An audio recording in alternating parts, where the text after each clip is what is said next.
اوكي. كميكانينا كلنا سجل. alright. لو ما عندي عب سلست خفافي لي خوني لو ما عندي ركبنا مجمريا ده هاي عداقة بزعبا كريبتون تاي مثل له next week كم زبرهين كفابي لو تصن حزينة تاتالو أو تاي نقبر لنا كتيلنا بزعبا real world asset last time RWA كنرينا next class جرد بالكم بزعبو هنرينا أمودتها بزعبا ميتافيرس ناي ميتا ناي فيسبوك حدا بروجكت زنبري 2022 أكبر زمزي لك ميتا مستبها لفيسبوك سي بدحري زمزي بروجكت يو تا ايديا انت يمثل نيرو كوم زمثل ايديا حتى مثلا كمي كنريو لنا قال هاب زبل ممهار خون مالتي يا سو نابزي ناي لنكنا اندحر رينا بحافشو اب كونسوليديشن يمكن كريبتو ريهم مالخو ان فاكت كمان بيتكوين 114 قلملن تنكيفو نيرو اذا سوم دي مالتي سي انتر زي سوان 114 نتبي سموير زي لك سلازير ان زمالتي 114 قلم تمليسو نيرو مالتي ايثيريوم صبوق خيد كمي دارغا كم اي تي اف كوينوس عبيت كامباني خجزؤوا بملكة اي تي اف قلمله كحزوا قنيم اكس ار بي صبوق زينا يقنيون ناي كسن ناي قلمله زيناتات نيروي ابز ناي شوعة معلت اندحر ريخمون شمون تنتبي 53% قنيسو له 7 days مالتي سولانا دحاني كريت ميتن قلنا بيلتنا خيفو نيرو قال يا دا نقص بيلين بخدلو بي ام بي this one up to all time high له ناي باينانس ايزي ناي باينانس بي ام بي تي نيتيف كويني مالتي زي دارغا نእግረ መገዲ يخون نازي دارغا هافتي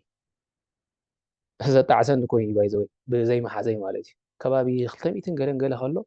نيشتي ناب 260 ገለ خيدو مثلا مستملسه خيزي ገለ እንዳበልኩ بو ገይሩ عذر يلون هلكم all time high ماتي مالتي if I click I think yeah زي yeah ناب all time high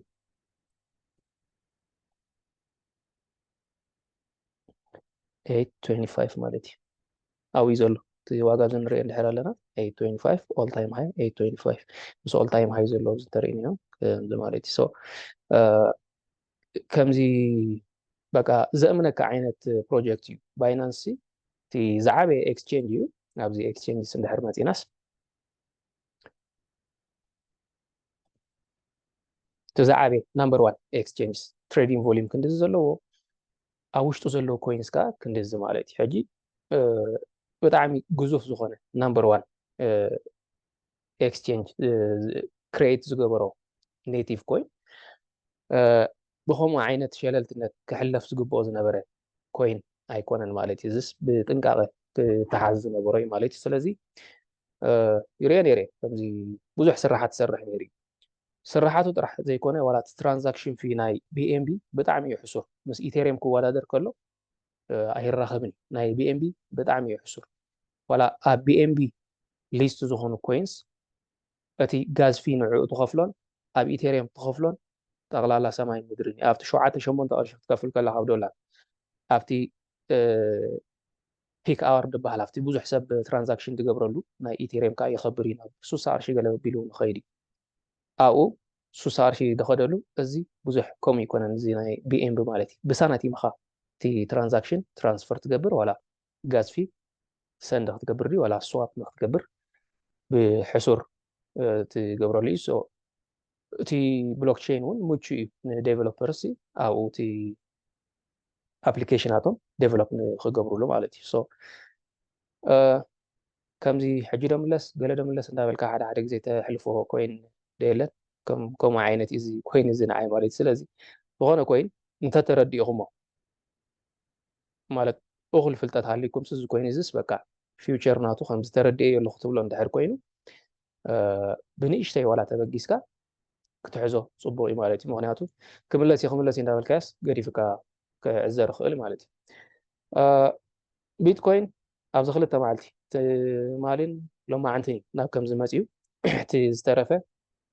ታሕቲ ይቐንዩ ምስቶም ካልኦት ክወዳደር ከሎ ከምኡ ምዃኑ ይፀላእኽዎን ኣነ ምክንያቱ ላስት ታይም ቢትኮይን ጥራሕ ንበይኑ 10% ይኸይድ ወይ 5% ይኸይድ እሞ እቶም ካልኦት 1% ጥራሕ ሓፍ ብሉ ነይሮም ማለት እዩ ክሳዕ እዚ ሕጂ ማለት እዩ ሕጂ ግን እንታይ ኮይኑ ቢትኮይን ቁሩብ ይኸይድ እቶም ካልኦት ከዓ ኣዝዮም ይኸዱ ማለት እዩ እዚኦም በዓል ኢቴርየም ገለመለ ላዕለ ኸዱ ቢትኮይን ንእሽተይ ጥራሕ ይኸይድ ማለት እዩ ቢትኮይን ኣብዛ ዘለዋ ኮይኑ ሲ ኣዛ 119 118 ናብኣ እንዳተመላለሰስ ኢቴርየም ጥራሕ ካብ ክንደይ መፂ ካብ ከባቢ 3200 3300 ኣከባቢ ካብኡ ናብዚ ዋጋ ዝመፅኡ ዘሎ ማለት እዩ XRP actually ቁሩብ ሓፍ ኢሉ ነይሩ ይመስለኒ ፍቲ 3.6 I think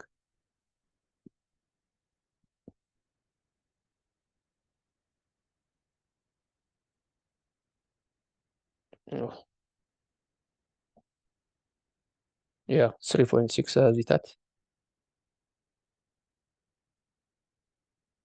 ኣብዚ ከባቢ ዝበፅሐ ነይሩ እያ ሶ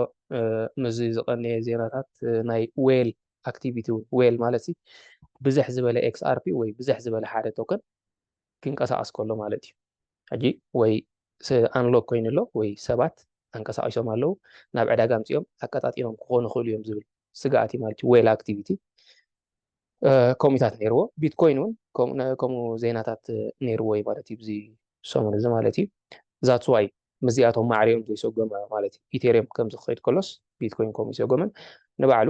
ሶላና ፅቡቅ ይኸይድ ዘሎ መን ሱይ ንገዛ ርእሱ እዚ እውን ካብቶም ብቅርበት ዝከታተሎም ኮይንስ እዩ ሱይ ንገዛ ርእሱ 4.31 ረእይዎ እዚ ግራፍ ማለት እዩ ንላዕሊ ቀጥታ እዩ ትኸይድ ዘሎ ዳርጋ ናብቲ ኦል ታይም ሃይዶ ፅጋዕ ኣሎ መስለኒ ያ 5.35 in your all time high 4.32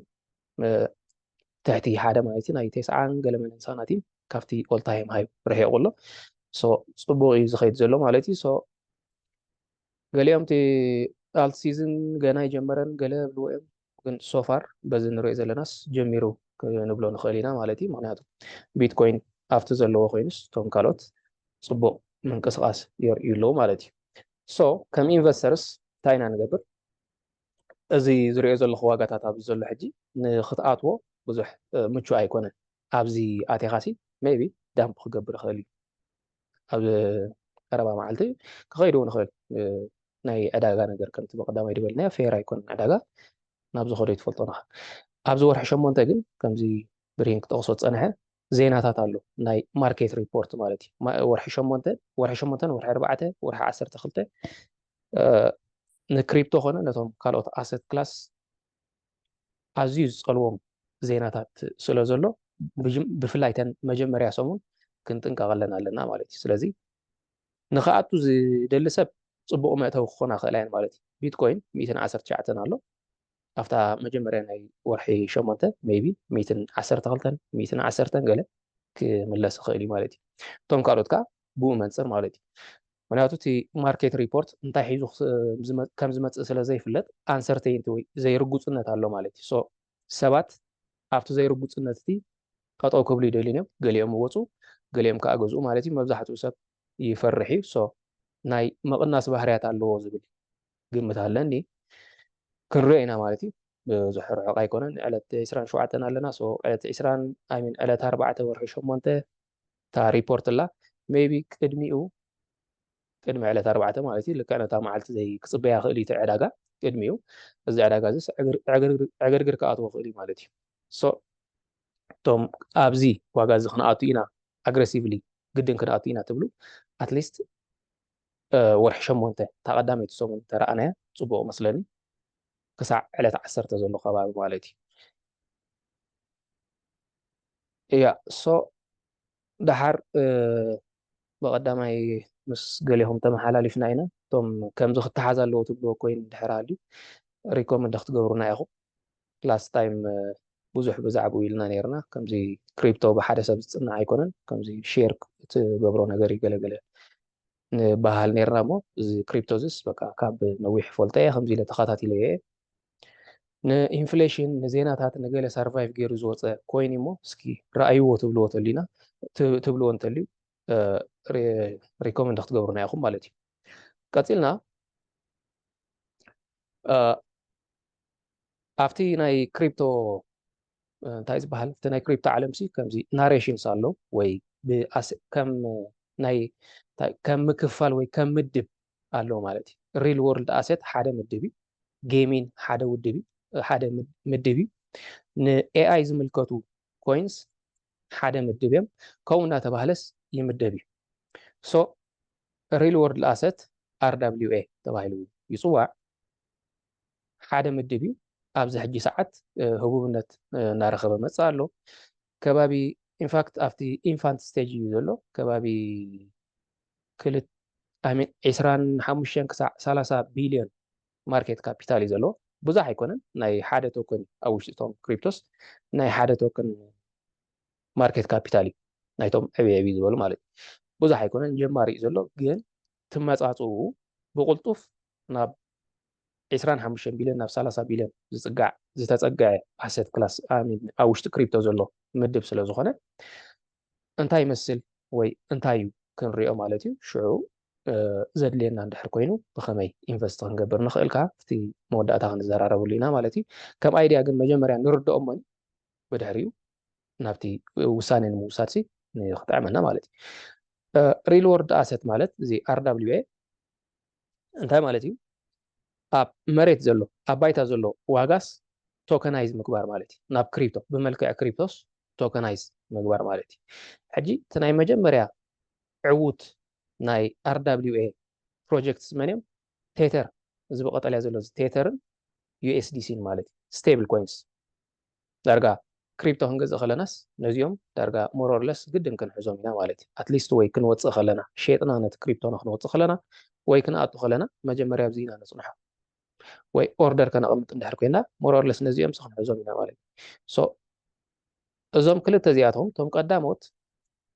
ዕዉታት ናይ RWA ኣሴትስ እዮም ስለምንታይ ሓንቲ ኣብ ባንክ ዘላ ዶላር ብሓንቲ ኣብ ውሽጢ ክሪፕቶ ዘላ ዶላር ማዕረ ዋጋ ኣለዋ ማለት እዩ ሕጂ ብካልእ ኣዘራርባ እንታይ እዩ እቲ ኣብ ባንክ ዘሎ ዶላር ሲ ዋግኡስ ናብ ክሪፕቶ ኣምፂናዮ ማለት እዩ ስለምንታይ መፅኡ ብዙሕ ሰብ ናይ ባዕሉ ምክንያታት ኣለዎ ማለት እዩ ሕጂ ስለምንታይ ከምኡ ኮይኑ እንድሕር ኢልካ ብዙሕ ሰብ ሪዒምዎ ማለት እዩ ካብቲ ኣብ መጀመርያ ክላስ ንብሎ ነበርና ገንዘብ ክኸውን እንድሕር ኮይኑ ብዙሓት ሰባት ክኽተልዎ ክኽእሉ ኣለዎም ሰባት ተዘይተኸቲሎሞ ገንዘብ ከም ባህርያት ሲ የጥፍእ ማለት እዩ ስለዚ ብፍላይ ኣብ ሳልሳይ ዓለም ምስቲ ዘሎ ፋይናንሻዊ ሕፅረታት ምስ ናይ ድኻማት ናይ ባንክን ናይ ገለመለን እዚ ስቴብል ኮይንስ እዚ ንብዙሓት ናይ ሳልሳይ ዓለም ሃገራት መዋፅኦ ኮይኑ እዩ ማለት እዩ ሓፍኮ ፋይብልኒ ስቴብል እዩ ሓንቲ ዶላር ሓንቲ USDC ወይ ሓንቲ USDT ስለዚ ሰባት በቃ ኣካውንት ክፍት ኣቢሎም KYC ገለ ብዙሕ ከየድልዮም መኒኻ ቤላኻ ገለ ከየድልዮም ሲ ኣብ ሞባይሎም ሲ ዶላር ክሕዙ ይኽእሉ ማለት እዩ ማዕረቲ ኣብ ቀዳማይ ዓለም ዘሎ ማለት እዩ ስለዚ እዚ ግዝፍ ዝበለ ናይ ህዝቢ ተሳትፎ ወይ ግዝፍ ዝበለ ርዕመት እዝስ ንUSDCን ንUSDTን ተቐበልቲ ወይ ቅቡላት ወይ ዕዉታት ፕሮጀክታት ኣብ ሪል ወርልድ ኣሴት ኣብ ውሽጢ ክሪፕቶ ገይሮዎም ማለት እዩ ኢንፋክት ሕጂ እቲ ሕቶ እውን መፅኡ ዋይ ፓውንድ ኹም ደይከውን ዋይ ናይ ካናዳን ዶላር ካድ ወይ ዩሮ ንባዕሉ ከምኡ ደይከውን ገለ ትብለካ ግን ሰብሲ በቃ ነዚ መሪፅዎ ማለት እዩ እምበር ይፍተኑ እንዲኦም እንቲኣቶም ሰባት ግን ንUSDትን USDCን መሪፅዎም ማለት እዩ ምስቲ ናይ ዶላር ዘለዎም ዋጋ ምስ ተዛማድነቶም ብምትእሳር ይመስለኒ ክንደይ ዶላር እዩ ክትብል ይቐልል መስለኒ ኣብ ነገራት ዝኾነ ክትዛረብ ከለካ ካብ ናብ ካልእ ካረንሲ ኮንቨርት ክትገብሮ ዕዉታት ኮይኖም እዚኦም ከም ፕሮጀክትስ ማለት እዩ ሶ እዚኦም ዕዉታት እንድሕር ኮይኖም ብድሕሪኡ ካልእ መን ይመፅእ ቶከናይዝ ክኸውን ዝኽእል ነገር ሲ መን ኣሎ ማለት እዩ ኣብ ባይታ ዘሎ ዶላር ብመልክዕ ቶከናይዜሽን ናብ ውሽጢ ክሪፕቶ መፂኡ ኣሎ ሪል ስቴት ገዛውቲ እውን ብመልክዕ ቶከናይዜሽን ናብ ክሪፕቶ ዘይመፀሉ ምክንያት የለን ዝብል አይዲያ እዩ እዚ ሪል ወርልድ አሴት ብዓብይ ማለት እዩ ሓደ እዩ እቲ ናይ ሪል ስቴት ሓደ እዩ በር ንዝኾነ ነገር ሲ ቶከናይዝ ክትገብሮ ትኽእል ኢኻ ዝብል እቲ አይዲያ ማለት እዩ ሶ ካብ ገንዘብ ናብ ገዛ ናብ መኪና ናብ ካልእ ዋጋ ዘለዎ ንብረት ብመልክዕ ቶከናይዜሽን ኣብ ውሽጢ ክሪፕቶ ክቕመጥ ምኽኣል ማለት እዩ ስለዚ ነዚ ንክትገብር እንታይ የድልየካ ብዙሕ ቻሌንጅስ ኣለዎ ማለት እዩ ኣብዚ ነዚ ገዛ እዚ ሲ ብመልክዕ ክሪፕቶ ኣብ ውሽጢ ብዙሓት ሰባት ፋሕ ክተብሎ ማለት እዩ እዛ ገዛ እዚኣ ኣነ ኣፎርድ ክገብራ ይክእልኒ ንክገዝኣ ንዝተወሰነት ፒስ ናታ ከም ብመልክዕ ስቶክ ማለት እዩ ከምዚ ናይ ስቶክ ንሕሰቡ ንዝተወሰነት ፒስ ናታ ክሕዝ እንድሕር ኮይነ ግን እታ ገዛ እቲኣ ኣበየላ እያ መጀመርያ ትውስና ማለት እዩ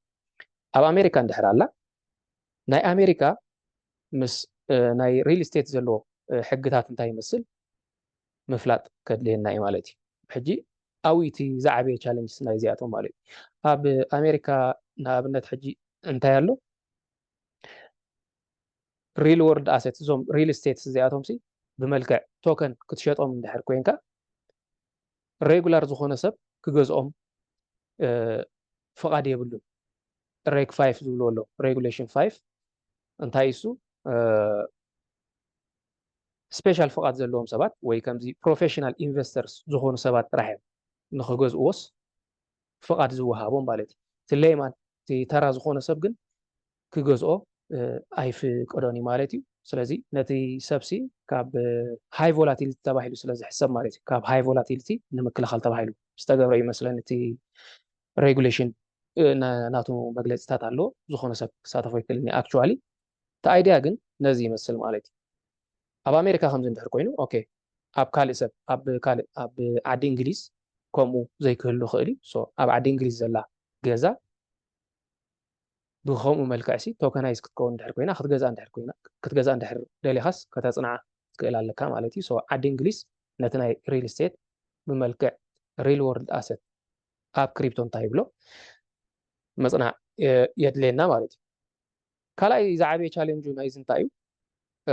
ከም ገንዘብ ኣይኮነን ገንዘብ ፋንጂብል እዩ $100 ኣለሃኒ ብ250 ተሸሪፋ 10 ተሸሪፋ ኣብቲ ዋጋኣስ ብዙሕ ተምፅኦ ኣብቲ ቫልዩስ ለውጢ የብላን ንዓኻ $100 ኣለሃካ ንዓይ $100 ኣለሃኒ ተተቀያየርናያሲ ወላ ሓንቲ ለውጢ የለን ኣብቲ ቫልዩ ማለት እዩ እታ ናተይ 100 ትገዛን እታ ናትካ 100 ትገዛን ወላ ሓንቲ ፋንጂብል እዩ ገዛ ሃልያካ ኣብዚ እዚኣ ንኣብነት ኣብ ኒውዮርክ እንድሕር ኮይና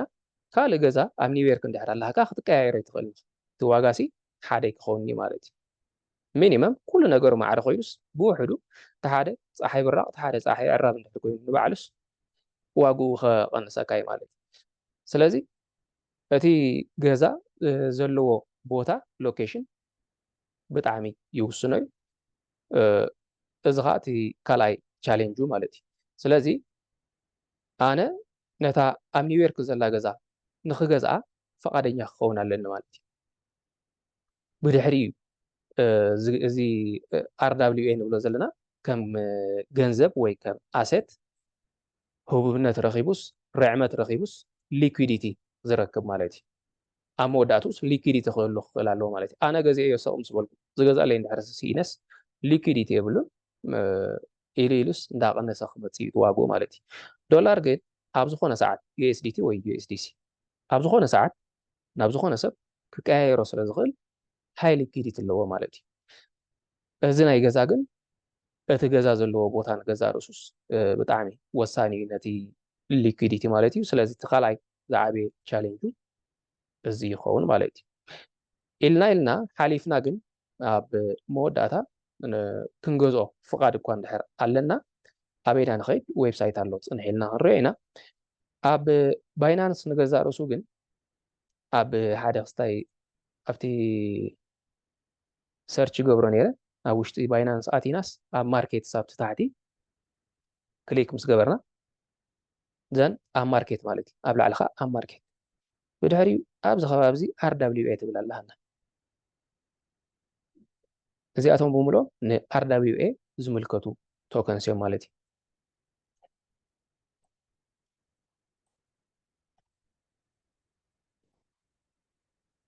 እዚ የጋጊና ማለት ሶ ማርኬትስ ንብል ዘን ኣብ ላዕሊ ማርኬትስ ኣለና ዘን RWA ኣብዚ ታሕቲ ትንደልዮ ዘለና RWS ኣብዚ እንድሕር ኣሎ ኣብዚ ኸይድና ክንገዝኦ ንኽእል ኢና ማለት እዩ። ናብቲ ዌብሳይት ቀጥታ ክንከይድ እንድሕር ደሊና እውን ቀጥታ ናብቲ ዌብሳይት ክንከይድ ንኽእል ኢና። ሓደ ዌብሳይት እዩ ናይ ኩሎም ኣይኮነን ሓደ ከምኡ ዝገብር ዌብሳይት እዩ እዚ እታ ዌብሳይት rwa.xyz እያ ትብል መጀመርያ እዚኣ ተምፀልና ዘን ቪው ኣናሊቲክስ ኢልና ኣብዚ ምስ ኣተና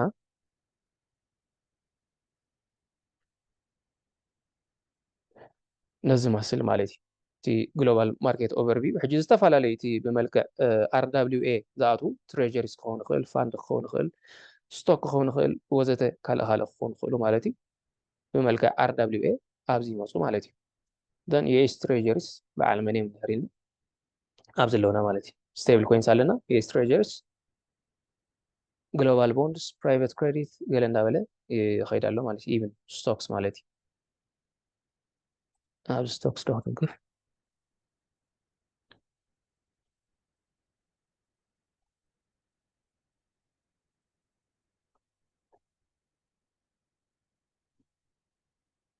ያ ኔትወርክ ሸግረኒ ለመስለን ሎማ ኣንቲ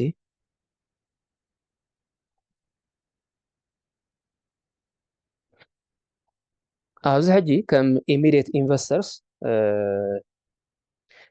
ኣብዚ ከምቲ ዓንተ ዝበልኩኹም እቲ ሬግ 5 ዝብል ሬጉሌሽን ስለ ዘለዎ መጀመርያ ነቲ ቶከን ነቲ RWA ክትገዝኦም ስበልካስ ኢሜይልካ እዩ ዝቕበለካ ካሓተካ ዝደሊ ነገራት ኣሎ ምስለኒ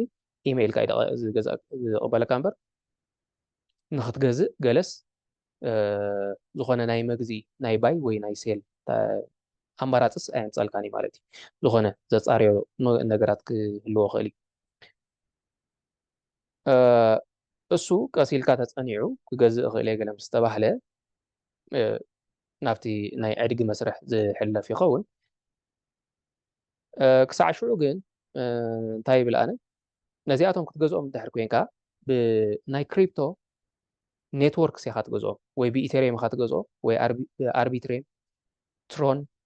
ካርዳኖ ኣድያ ወዘተ ማለት እዩ ብኣቶም ጌርካ ኢኻ ትገዝኦም ማለት እዩ ሶ እንታይ ነስተብል ኣብዚ ሎክ ፎር ኤግዛምፕል ኣብዚ ነዚ ኤክዘደስ ሙቭመንት ኢንክ ገለ ዝብል ዘሎ ክትገዝኦ እንድሕር ኮንካ ኔትወርክ ብኣልጎራንድ ነዚ ክትገዝኦ እንድሕር ኮንካ ብሰለስተ እዚ ኣቫላንች እዩ ኢቴሪየም ኣሎ እዚ ጂኖሲስ ዝብል ኣሎ እዚኣቶም ማለት እዩ እዚ ብሶላና እዚ ብኢቴሪየም ገለ ማለት እዩ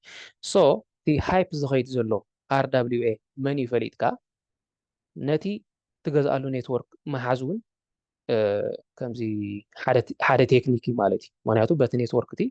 ይግዛእ ስለ ዘሎ ተወሓደስ ንጋዝ ፊ እዚ ክግዛእ ከሎስ ንጋዝ ፊ ዝኸውን እዚ ቶከን እዚ ሊኩዲቲ ክህልዎ እዩ ማለት እዩ ሶ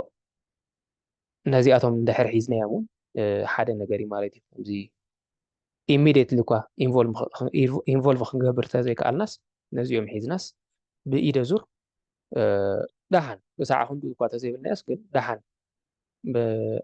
ኣታውስ ክንገብረሉ ንኽእል ኢና ማለት እዩ ከም ቴክኒክ ማለት እዩ ከም ኣማራፂ ማለት እዩ ካልእ እቲ ዳይሬክትሊ ኣብኡ ኢንቮልቭ ክንገብረሉ ንኽእል መገዲ እንተረኣናዮ ከዓ ፅቡቅ ክኸውን ማለት እዩ ሶ RWA ብሕፅር ዝበለ እዚ እዩ ኣብ ባይታ ዘሎ ዋጋ ዘለዎ ነገር ገዛ ክኸውን ይኽእል መኪና ዋትኤቨር ናብ ቶከናይዜሽን ናብ ክሪፕቶ ከተምፅኦ ምኽኣል ወይ እቲ መስርሕ ናብኡ ክትወስዶ ምኽኣል እዩ ማለት እዩ ቀፂልና ከም ሳልሳይ እንታይ ንርኢ ሜታቨርስ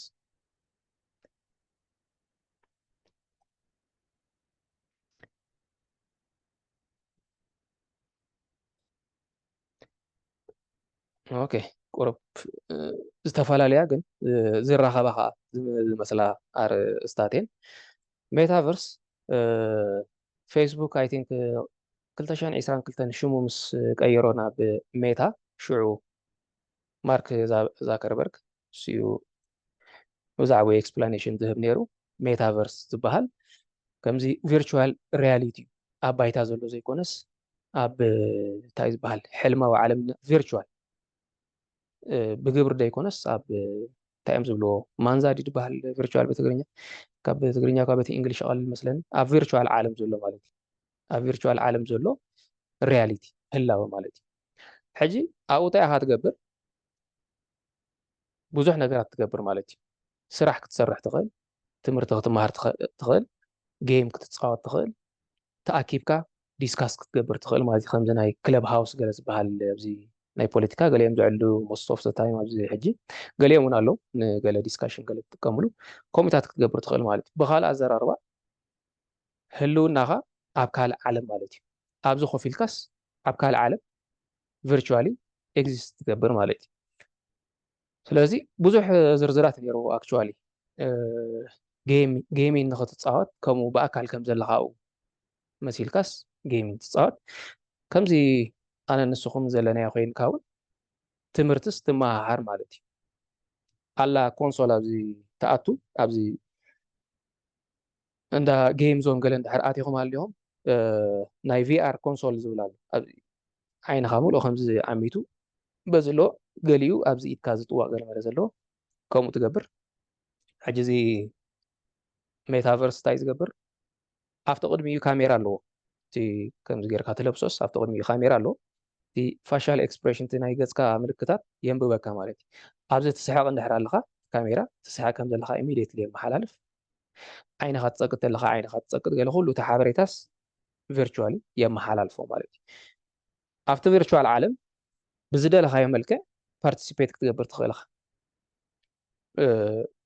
ودي دخا قال دخا تكون انسسا دخا تكون أنبسا دخا تكون whatever زد لخا مالتي لك أنا يا خمس زد اللي دحر لخا دحر الكخا نعخا مسيل كخا أو represent تقبر مالتي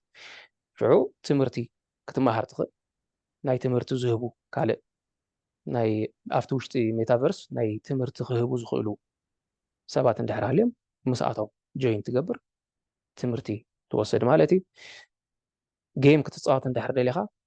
جيم تتصاوت ዝተፋላለየ ዝኽብሎ ዝፀናሕኮ ማለት እዩ ብምሉእ ጌርካ ካልኣይ ህላወስ ኣብ ሓደ ቦታስ ኣብ ሓደ ግዜስ ኣብ ክልተ ቦታ ትህሉ ገለ ማለት እዩ ከምዚ ቴዎሬቲካሊ ሰብሲ ኣብ ሓደ ግዜስ ኣብ ሓደ ቦታ እዩ ዝህሉ ገለ ገለ ዝበሃል እዩ እቲ ኣይድያ ጂኒየስ እዩ ፅቡቅ እዩ ቁሩብ ፀገማቱ እንታይ እዩ ዳርጋ ሕጂ ብድሕሪ እዩ ኣክቹዋሊ ከባቢ 70-80 ሚእታዊት ክዕወት ኣይከኣለን እዚ ፕሮጀክት ንብዙሕ ምክንያታት ማለት እዩ ገለ ካብኡ በቲ ዝወሓደ እታ ኣብዚ ትግጠም ኮንሶል ንገዛእ ርእሳ 1500 ገለ ቢል እዩ ዋጋ መጀመርያ ማለት እዩ ሕጂ ሜታ እንታይ እዩ ፕላን ገይሩ ነይሩ ክሳዕ 2030 ሲ 1 ቢልዮን ሳብስክራይበር ወር 1 ቢልዮን ተሳተፍቲ ኣብ ውሽጢ እዚ ሜታቨርስ ክህልው ማለት እዩ ሪያሊስቲክ ኣይኮነን ማለት እዩ ሕጂ 1500 ከፊሉ 1 ቢልዮን ድኸውን دعان ولا شيء دولار كفيلوس 1 بليون زخون ازي تي فيرتشوال رياليتي زبال بقى ازي زخيد دلو ابزس كم زلخا تحسب مالي تا كونسول نبلا زلنا مس جبر كاسي ابزي باكل كم زلخا هونكا تحسبو مالي سو 1 دولار كفيل كاس 1 بليون زخون سب كتركب رياليستيك ايكون مالتي اب فيسبوك تتقامي حجي زياتهم تايم عقنو تي سكرين اون تايم نايتي سب نايزي ابز زلنا تتقمت بمول هنا تي سكرين اون تايم نايزوم ابز اب موبايلنا مالتي نسومونسي كبابي اون افريج كاب 20 ساعه 30 ساعات نتقم زحجي زلو سب مالتي تزي بزي مالتي اجي 20 30 ساعات بتاعم بزي ديتيل كا يمصالو فيسبوك اندي تتقيمكا تيك توك اندي تتقيمكا كال يوتيوب بلا اندي تتقيمكا كلن يريون مالتي سو تايم ዝገብሩ ኩለን ተን ሰዓታት እቲኣተን ተናብቲ ሶሻል ሚድያ ተሓልፈን ዘለካ ምስ ሞባይልካ ተሓልፈን ዘለካ ግዜስ ናብኦም ክወስድዎን እዮም ዝደልዩ ማለት እዩ ሶ ናይ ሜታ ቀንዲ ፐርፐዝ ንሱ ይበቃ ኣብ ፌስቡክ ፌስቡክ ባዕሉ ኣብ ዩቲዩብ ኣብ ቲክቶክ ኣብ ገለ ዘለዋ ፍሉያት ፊውቸርስ ብሙልአን ናብ ሜታቨርስ ተምፀን ማለት እዩ ብድሕሪቱ ሰብ ኣብኡ نوح ساعات يحلف نوح ساعات كحلف እንድሕር ኮይኑ ከዓ ኣብኡ ቶከንስ ክዝርግሕ እዩ ነቶም ቶከንስ ክትገዝኦም ኢኻ በቶም ቶከንስ ጌርካ ክትሳደድኻ ገለ ክትገብር ኢኻ ምንጪ ኣታዊ እዩ ማለት እዩ ስለዚ ንስኻስ ምንጪ ኣታዊ እዮም ትኸውን ኣለኻ ማለት እዩ በቲ ኣብኡ ተሕልፎ ዘለኻ ግዜን በቲ ኣብኡ ትገብሮ ዘለኻ ኣክቲቪቲስ ማለት እዩ ሶ ሓደ ካብቲ ፌልየሩ እቲ ክብሪ ናይቲ እንታይ ዝበሃል ነይሩ ናይዚ ክብለኩም ዝፀንሕኩ ናይዚ ኮንሶል እቲ ካልኣይ ንጌሚን እንድሕር ኮይኑ በዓል ሳንድቦክስ ገለ ዝበሃል ነይሩ ሳንድቦክስ ዲሰንትራላንድ ገለ ዲሰንትራላንድ ኣክቹዋሊ ከምዚ ንሜታቨርስ ዝመስል እዩ በዓል ሳንድቦክስ ገለ ዝበሃል ነይሩ ማለት ኦልሬዲ ብዙሓት ሳብስክራይበር ሒዞም ብዙሕ ሰብ ከዓ ዝጥቀመሎም ዝነበሩ ፕላትፎርምስ ካልኦት ፕላትፎርምስ ኢቭን ኣለዉ ማለት እዩ ጌሚንግ ክትፃወት ኢሉ ሓደ ሰብ ካልእ ገዲፉስ ምክንያቱ እቲኣ ኣብ ሜታቨርስ ጥራሕ ተፃወተካ እዚኣ ካልእ ኣብ ካልእ ጌሚንግ ትፃወት እንድሕር ኮንካ ከዓ ናይ ካልእ ከምዚኣ ትገዝእ ማለት እዛ ኮንሶል ማለት እዩ እዛ ቪኣር ኮንሶል ካልእ ዘግዝእ የብሉን ማለት እዩ ዋይ ናብዚ ይመፅእ ማለት እዩ ንምንታይ ናብዚ ዋይ ናብዚ ይመፅእ ክብለካ ክእል ማለት እዩ እስቲ ኢንተረስቲን ኣይድያ ግን እንታይ ካልኦት ምክንያታት እውን ኣለዉ ዘይዕወትዎ ማለት እዩ ሕጂ እቲ ኢንተረስቲን ዝምስጠካ ኣይድያ ግን እንታይ ፋይናሊ በቃ ከምዚ ዓይነት ኩሉ ነገር ዝሓቆፈ ኣይድያ ክመፅእ ከሎ እሞ ኣብኡ ላውንች ዝኸውን ኮይን ወይ ላውንች ዝኸውን ቶከን ልዑል ቫልዩ ክህልዎ ኢልካ ኢኻ ትሓስብ ማለት እዩ ፌስቡክ ውዱእ ትሕተ ቅርፂ ናይ ዕዳጋ እዩ ንኣብነት ፌስቡክ ንባዕሉ 2020 2021 ናይ ቲንክ ሊብራ ዝብል ኮይን ከምፅእ ኣይድያ ነይርዎ ማለት ኣብ መደብ ነይሩ ማለት እዩ ሕጂ እቲ ሊብራ ኮይን እንታይ እዩ ነቶም ሰባት ብሊብራ ጌርካ ትኸፍሎም ማለት እዩ ነቶም ኮንተንት ክሪኤተርስ ኣብ ፌስቡክ ቪድዮ ዝፅዕኑ ሰባት እቶም ንክፍሊት ዝበቕዑ ሰባት ብኡ ጌርካ ክፍሊት ትህቦም ማለት እዩ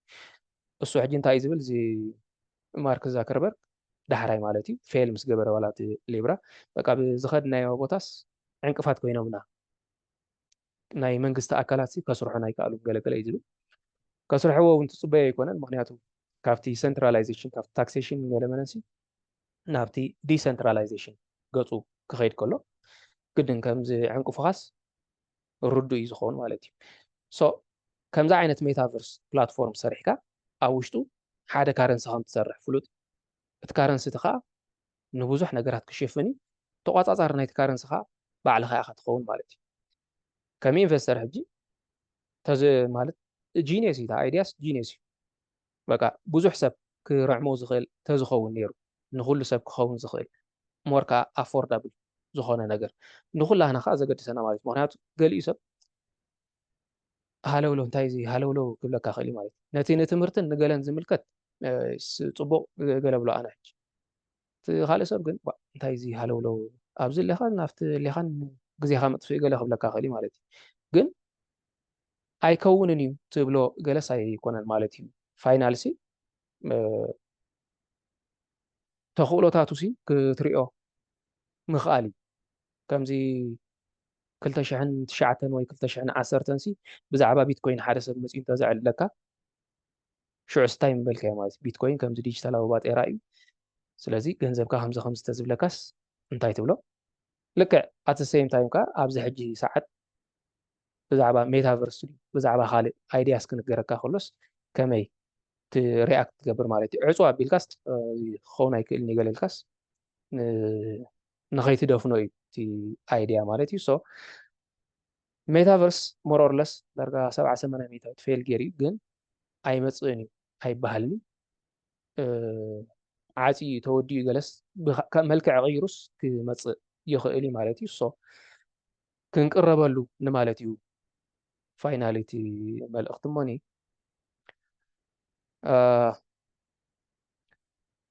ኣኽላስና ነዚኣ ትመስል ነራ እንዲ ሓይደሎ ዝኾነ ዘይበረሃልኩም ሕቶታት ገለመለ እንድሕር ሃልዩ ኣብ ትዝተረፈ ብመልክዕ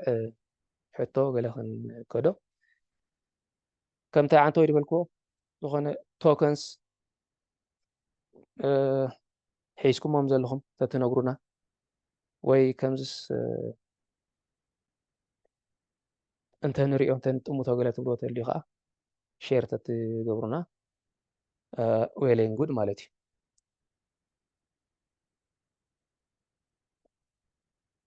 ያ يو يو سلام سيم سمع الله. سمع له يا مجمرة نتي ጽቡቕ ትሕሶ ዘለዎ ትምህርትኻን ነቲ ምቕሉል ኣቀራርባኻን የመስግነካ። ثانك يو ሕቶ ዘለኒ ኣብዚ ሎሚ ግዜ ቢትኮይን 118 ገለ ኣብቲ ከባቢ እዩ ላዕሊ ንታሕቲ ንብል ዘሎ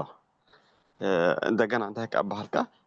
1 ሚልዮን ክበፅሕ እዩ 2 ሚልዮን ክበፅሕ እዩ ኣባሃልካ ትሰምዕ ሕጂ እቲ ናይ ምግዛእ ተገዛእኻ እስከመይ ይመስል ስኻ ትኸውን መቸም ክሳብ ክገብር እየ እንቲኻ ትብሎ ሓቲስ ሞራል ኣይተርፍ ንኸውን እዩ ግን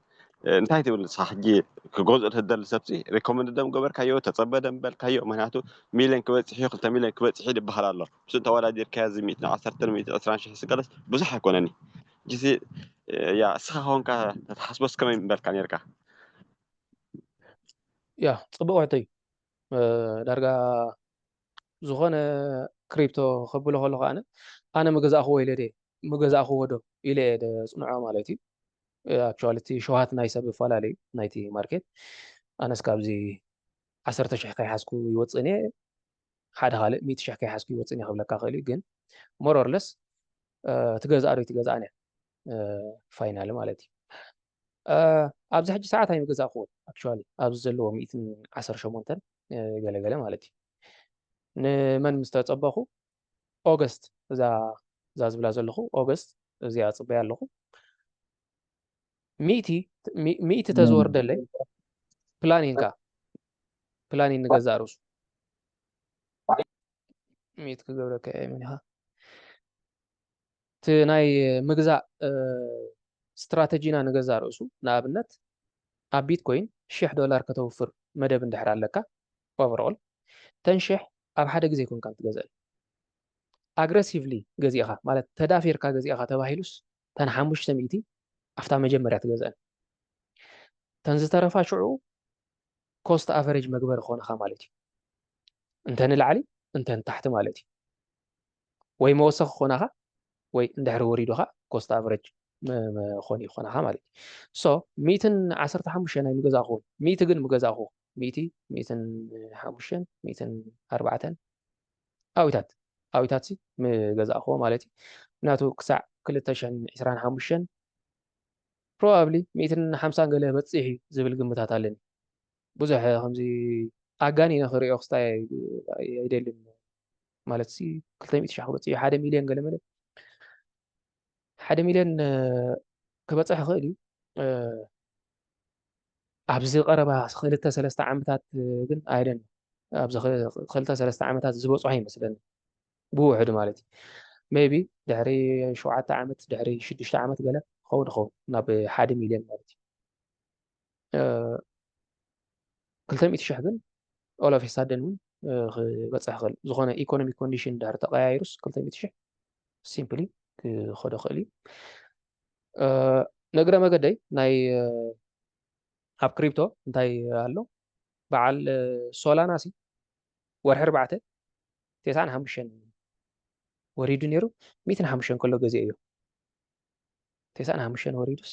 ድሓር ወርሒ 4 እታ ዝበልኩኹም ዜና ስለ ዝከታተላ ሲሪየስሊ 105 ከሎ ገዜ እዩ ብዙሕ ኣይኮነን ድሓር 130 140 ገለ ምስ ኮነ ከዓ ሸይጥ እዮ ማለት እዩ ብዙሕ ክሕዞ ነይርኒ ግን ስኢልካ እቲ ውፅእ ናይ ምባል ክስታይ ኣሎ ኣብ ክሪፕቶ ዳርጋ ከም ኣሴት ክላስ ክሪፕቶ ሲ ኣብ ገንዘብካስ ዕፅፊ ክትገብረሉ ትኽእል ማለት እዩ ስፔሻሊ ኣብቶም ዓበይቲ ማለት እቶም ንኣሽቱ ለኪሞማ ክጠፍኡ ክኽእሉ እዮም እቶም ንኣሽቱ ዳርጋ ተዘይኣመና እዮም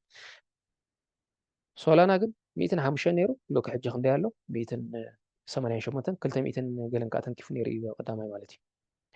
ተመሳሳሊ ናይ ኤክስአርፒ ካልእ ዛንታ እዩ ኤክስአርፒ 0.6 ገለ መለ ነይሩ 0.5 ክወርደለ ፅበየ ነይረ ብኣ ገይሩ ኸይዱ ኣብዛ ዓመት እዚ ማለት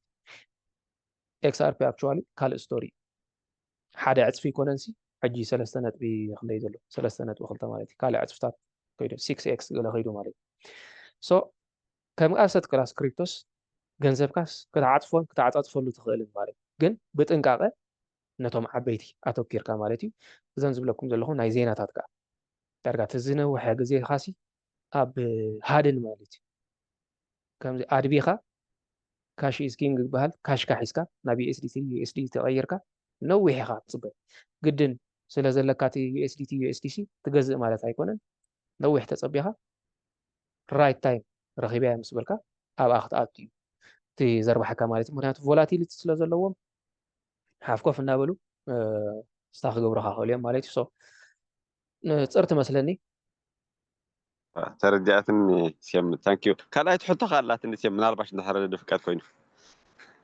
ኦኬ ከነሕፅረኒ እሺ ናይ ሌጀር ዋለት ድምልከት ማለት እዩ ብሪና ሓደ ግዜ ዝመን ሽሙ ሳሚ ሓደ መዓልቲ መረና ከሎሲ እንታይ ይብል ነይሩ ሌጀር ዋለት ኣነ ስገዚአ ምስ ያለን ኣክቲቭ ግን ኣይገበርኩን ኣለኹ ሕጂ እንታይ ክሳብ 5,000 ዶላር ማለት እዩ ክሳብ ክንድኡ ብልኩም ትገዙ ገለሲ ብዙሕ ናብቲ ሌጀር ዋለት ትራንስፈር ተደይገበርኩም መሓይሽ ማለት ብዙሕ ኣይኮነን 5,000 ገለ ክብል ተሚዕዮ ንሰመሞኒ ሕጂሲ ክሳብ ትሰማዕ ኢኻ ምስ ሳሚ ሴፍቲ ኣብ ሴፍቲ ዝምልከት ማለት ሕጂ 5,000 ዋጋ ዘለዎም ክሪፕቶ ከይትሰዱ ድዩ ከምኣ ድያ እወ ክሳብ 5,000 ዋጋ እውን ክሳብ 5 ንኣብነት ቢትኮይን ምሽ ኣሎ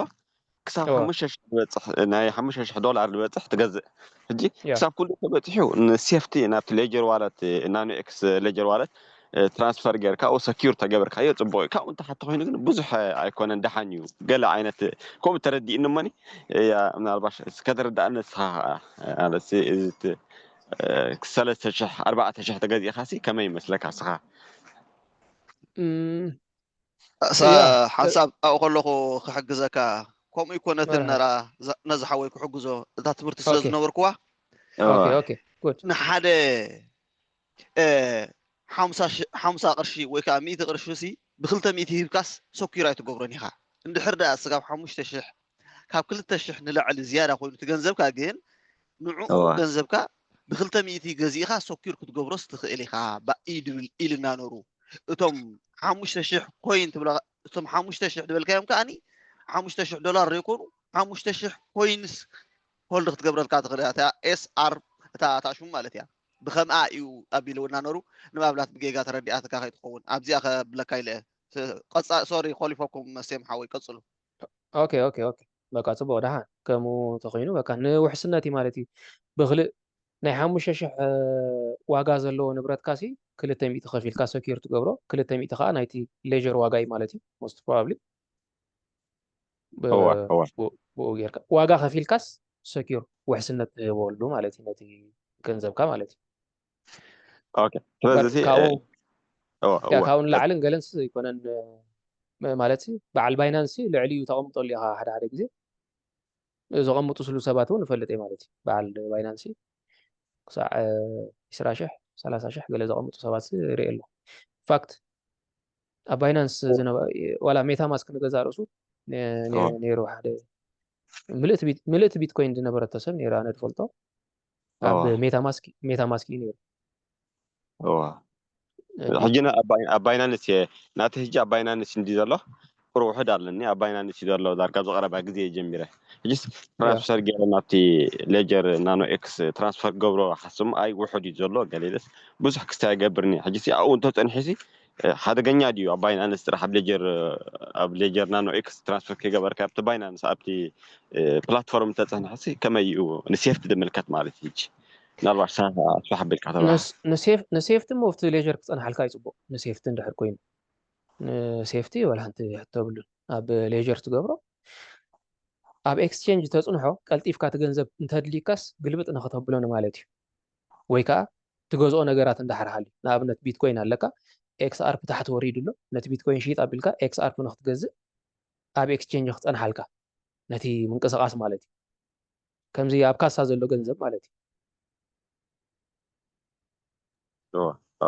ተረዲእካ ሲም በቃ ታንኪዩ مرحبا እሺ ዓወት ቀፅል ዓወት ከተቀድም መስለኒ يا مرحبا سيم مرحبا كيف كاسلت صبوت ትምህርቲ ትበልና ዝምሳኻ ويلكم ግሩህን ግልፁን ፀኒሑ ናተይ ሕቶ እንታይ ነይሩ ኣብ ብዛዕባ ሰይስ ገለ ቁርብ እንታይ ክትብለና ምኽኣልካ እንዲ ክብለካ ደለ حجي قصري 54 ألو أبي كوين ماركت كاب مالتي سيز بحال جنات متاعي وي جلس بزعو سنتي على كاب تقدم بوبولار نير قال أبي حجي ساعات كن درجة حجي كوي حاجة تملي الغرب كن درجة زحتي له لما بزعو سكيل الغرب ريحة فلتهم يا ذكرى يا سي صبغ غير ذكرى امم مس نوعات غزي دا رسعي لهم بري مالتي بروجكت بزعبها انتي كان زنبره قال مله زي تقاقي خمانا ب يمني ودي أبو تينيرو اب تي قالاتي ناس كنغزو مس بعل سوي بحد زمصني يا شو الصبو كيد نيرو او صبوي كمان كن حزو خافتم كتحزز لهم قال مله الناس وايت ليست ذاتنا يو كويني نيرو امم آه، يا تي performance ابزيتات ابيلي بصحي نيرو زمعاشي 2014 يا ابزي خبابزي هايب نيرو يا اجين تحت قلب يا ابزي ماتيو كم توم زموتو يكونون اكشوالي امم مستي اول تايم هاي كترايو خلها بتعمي رحوق على 0.34 بزوز ببرسنتيج ابزي ندحرينا يا 69 لا على حمسات زي كنا مرت إنا نولوزي زي مس اول تايم هاي يا زلوزي نيجاتيف 49 جلز بزلو مس اول تايم هاي كستايلو جن كمتهم كالوت بقى حنسا مس دقسوس متساعدا ابي يقلمله كم اتوم ايكونن دحاني منقساس لو اتليست منقساس ገብራለሁ በቲ አዳጋ ሀብረ ያለና ማለት دحان فيوتشر ዝነበሮ ንሱ ሱይ ልክ ዓፍቲ እዋን እቲ ብሓደ ዝተለቁ ነይሮም መን እዮም ረሲዖም ኣለኹ 4-5 ነይሮም at the same time يا أنا كنا زين كنت أذكرهم قلنا سوي بنصارو بتعم تتوكسنا وتيجن قرب متينيرو قن ده ያ حاسيسو ያ بيجيرو حجوك حاش ያ قرب بس الله يعني ቁርብ እንቀሳቀስ ኣሎ ያ ሆፕፉሊ እስኪ እዛ ቡልራን ከመይ ከም ትገብሮ ንርአዩ ኣብዚ ሕጂ 0.34 ኣብዚ 1 ገለ ቢልዲ በፂሕ ነይሩ 1.1 ኦል ታይም ሃዩ ገለ ያ በቃ ኣቲኻ ተሊኻ ነዚ ገለ ተኣምራት ተዘይተፈጢሩ ሲ በቃ ክወፀል ገንዘብካ ከተመሃልስ ጥራሕ ኢኻ ትፅበኻ ኣብዚ ፕሮጀክት እዚ ብፍላይ يا ኣብዚታት ገዚእኻዮ እንድሕር ነርካ 0.6 ገለ መለ أنا زيرو بي فور فور جزء مثلا 44 ያ يا ኣብዚታት ዳሃን እያ ዳሃን እዩ ያ ከምዚ ኣመፃፅኡ ዝሪኦ ዘለኹ ማለት እዩ ሞር ኢን ዲቴይል ክንዛረብ ግን ላስት ታይም እውን ኖት ገይረዮ ነይረ ምስ በዓል ኤሮ ገለ መለ ጥዑይ ገይረ ክሪኦም ኢለ እስኪ ጥዑይ ገይረ ከዓ ክሪኦ يا እንታይ ይገብር ኣሎ ኣክቲቭ ድዩ ዘሎ እቲ ፕሮጀክት እንታይ ኣክቲቪቲ ዝገብር ኣሎ ከዓ ኣብቲ ዝቕፅል ክላስ أوكي ኣብኡ ክንሪኦ ኢና እምበር ዳርጋ ማርክ ገይርናዮ ዝነበርና እንታይ እዩ ዝበሃል ፕሮጀክት እዩ يا ከም كاب በዓል قالوا كخمل ማንካ كان بنصار أزاز شو سكونا أكن شو إكس آر بقى بعد إكس آر بنجزهم شو نعقنا يمشي للبنام سي أم تتوكسهم تمزح حزنا بعد كيسو كم تلتل كوين ያ ያ ላስት ታይም ይብሎም ነይረ ከምዚ ቶም ቶከንሲ ነቲ ናይ ማርኬት ገልጠምጠም ናይ ኩናት ናይ ገለመለ ተፃዊሮም ሰርቫይቭ ዝገበሩ ማለት ካብቲ ዝጀመርዎ ዋጋ ምስቲ ኦል ታይም ዝሃረምዎ ምዝ ሕጂ ዘለዎ ኣብ ደሃን ዝኾኑ ቶከንስ ተመረፅና ማለት እዩ ብፍላይ ከም ጀመርቲ ማለት እዩ ቶም ንኣሽቱ ዳርጋ ቁማር እዩ ክትብሎ ትኽእል ኢኻ ወይ ሒዞም ኻ ላዕሊ ክወፂኦም ክህቡኻን ክወስዱልካን ሲ ብጣዕሚ ኣግረሲቭ እዩ ማለት እዩ ሕጂ ሴፍሊ ብድሓን ብዝኾነ ከም ትሬዲን ማለት እዩ ከም ኢንቨስቲን እውን ከም ኢንቨስቲን ብዙሕ ኣግረሲቭ ከይኮናሲ ነዞም ዓበይቲ ጥራሕ ተጠመትናዮም ብፍላይ ጀመርቲ እንድሕር ኮይና ማለት እዩ يا በር دحان ዝነበረ ፕሮጀክት እዩ دحان ብዲቴይል ካ ብኔክስት ንሪኦ يا ثانك يو ዌልካም ዌልካም ፍጹም ቀፅል اوكي ሰይ ثانك يو ሰይ سين ንርአዩ ያ سلتي መርሓባ تبن لها اقولقلت يا خاب لبي خيمس كونكو حلف هيدلن መርሓባ ناتي ابزانا حجي ختبلات صنحها ادا بي ان بي ያ بلاند سبات جرس قربة ببيتكوين اب كوين بيز اند اب ريبون هود دي انفستر قبر حجي اب كلتي ان سيرش جرياس كرخبا اي كالكون مو ابي كن رخبا نخل روبين هود قال خالين تقام باينانس አሎ اب امريكا ادلو خانه እስኪ ኣሜሪካ ዘለኹም ትጥቀሙ ትህልው ዶ ትኾኑ ብኤምቢ ዝሓዝኩሞ ኣብ ኮይንቤዝ የለን ብኤምቢ ከምኡ ዲ ፍጹም እዚ ዝብሎ ዘሎ ተደጋጊ ስቶክ ይመስለኒ ስቶክ ብመልክዕ ኢቲኤፍ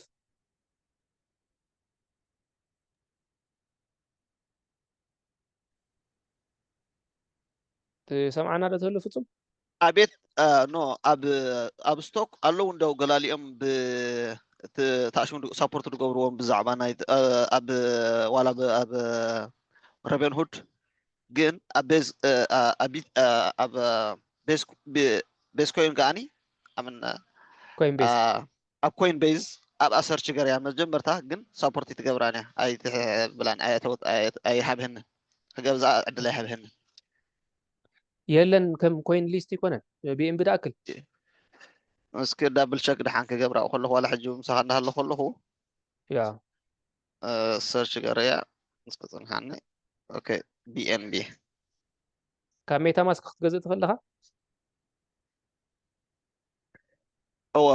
BNB is not trading on Coinbase. Yes, ኮሚያቱ ለንደላ ናይስ I don't know ወይ ገለገጋገረ ኸውን ኽእል on spot ማለት ኣብ ስፖት ደለኻ ሰርች ገረ ምራፍታ ታሽሙ ክገዛ ኢለሲ ኣብታ ባይለ ክገዛ ኢለ ኣትየሲ ሰርች ገረ ያሲ ኦኬ ታትብለንላ BNB is not trading on the Coinbase ያቱ ለንደላ ናይ data is from the coin market. Okay. Market the other how shall we make more frequent that BNB not on. Okay. كم تيلكا يلن مالتي oh yeah يحجس نو لا تاب الصحجتات لنا لا ኮይን ማርኬት ካብ ከድካ ሰርች ግበራት ብለንላ እምበር ኣብዚያስ የላን ኢላትኒ ንኣብላት ካብቶም ኩራኻ ድኾነ ሸርት ብለንተላ ኮይን ማርኬት ካብ መሸጢ ይኮነ ናይ ኢንፎርሜሽን ኣብ ናይ ኢንፎርሜሽን ያዋን እሳሲ ናው ኮይድካሲ ሰርች ግበራት ብለንደላ ናብቲ ኮይን ቤዝ ምሰልኮስ ኣውስ ከም ደይ ጉዝ ነጊራትኒ ናው ኮይድካ ግን ታሽም ኢንፎርሜሽን ካኻ ወርከብያት ብለንደላ ናይዳ ኦኬ ኦኬ እስኪ ሰርች እንገብሮ ኢና ድሓን ኣብ ናይ ኮይን ቤዝ ዋለት ግን ክገዝእ ይኽእል እዩ ፍጹም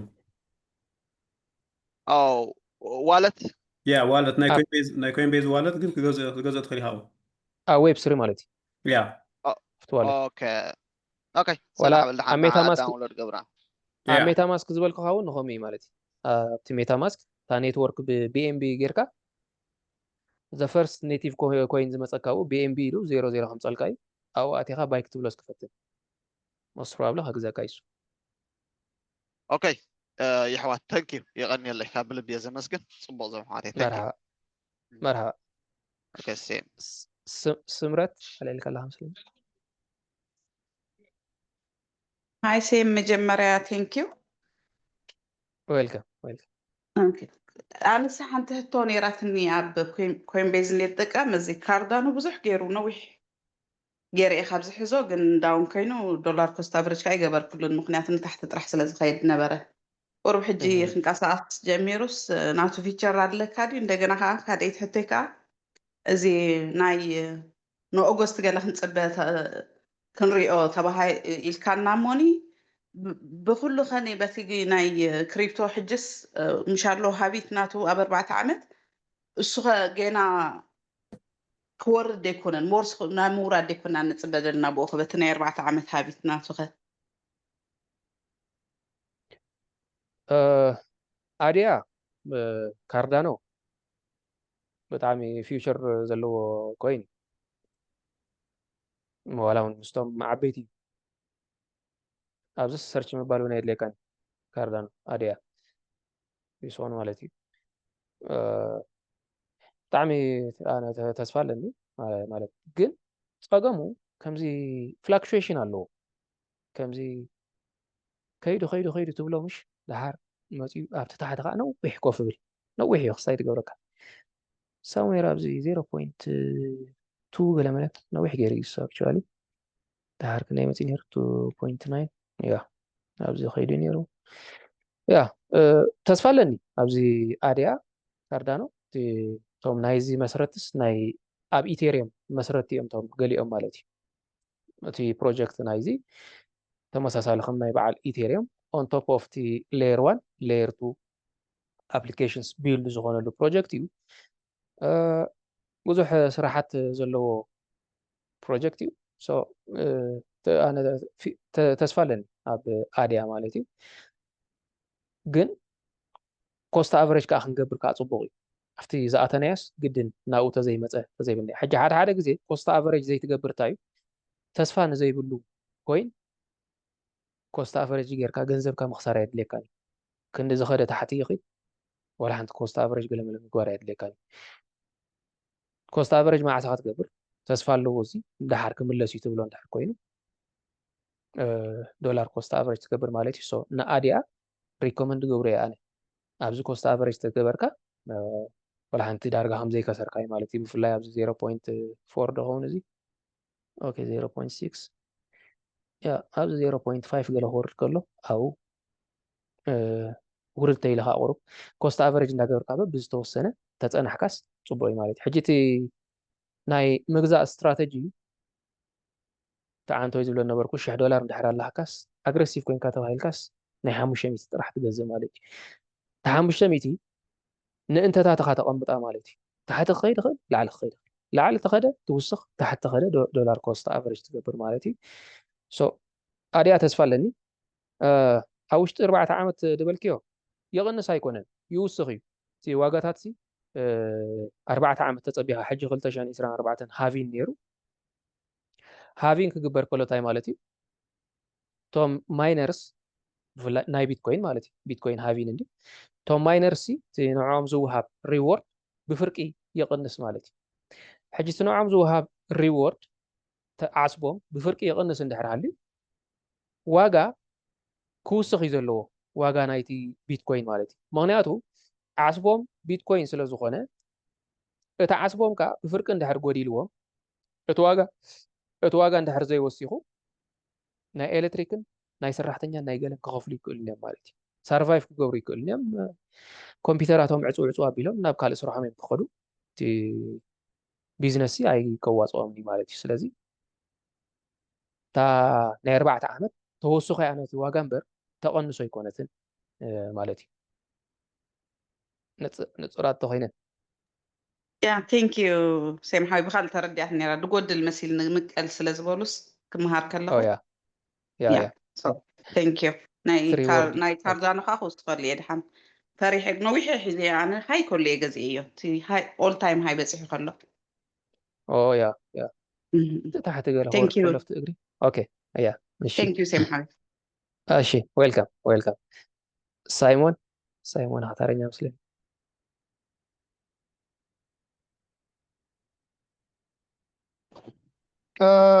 ሰላም ሴም ከመይ ኢልካ ኣነ እኮ ሕጂ ኣቴ መርሓባ ግን ሓንቲ ሕቶ ነይራት ንቕድሚ ሕጂ ከኣቱ እንዳበልኩስ ኣይጣዕመትንን ካብ ቢናንስ ዳይሬክት ናብ ካርድኻ ገንዘብ ክተሰጋግር ትኽእል ዶ ያ ትሸይጥ ማለት እዩ እወ ሸይጥካሲ ናብ ኮንቶኻ ክመፀካ ከልዲ ንኣብነት ሕጂ ካብ ኣብ ኢቴሮ ተራ ኮይኑ ካብ ኢቴሮ ዳይሬክት ናብቲ በቲ ትሰደድካሎ ካልቶት ናብኡስ ይመልሱልካ እዮም እወ ሕጂ ናብ ቢናንስ ከዓ ከመይ መሲልካ እቲ ሸየጥካሎ ከምዚ ንኣብነት